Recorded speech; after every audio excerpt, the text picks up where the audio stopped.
আজ বানাবো মটর পনির। প্রথমে পনিরগুলো টুকরো করে নিয়েছি, আদা বাটা, কাজু পোস্ত বাটা, টমেটো বাটা, নিয়েছি মটরশুঁটি, বাটার, নুন, হলুদ, লঙ্কার গুঁড়ো, জিরে গুঁড়ো আর একটু গোটা গরম মশলা।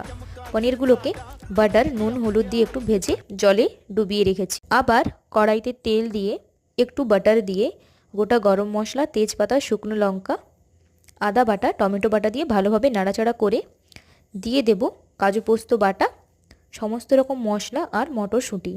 ভালোভাবে কষিয়ে নেব যতক্ষণ না জল ছেড়ে আসছে। সামান্য একটু জল দিয়ে মশলাটা ভালোভাবে ফুটতে দেব। একটু ফুটে এলে আবার জল দিয়ে দিয়ে দেব পনিরগুলো।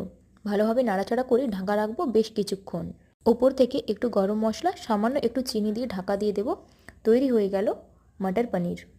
কিছুটা পনির আমি তুলে রেখেছি, এরপরে কিছুটা পনিরে আমি দিয়ে দিলাম একটু কসুরি মেথি। এতে স্বাদটা আর একটু অন্যরকম হয়।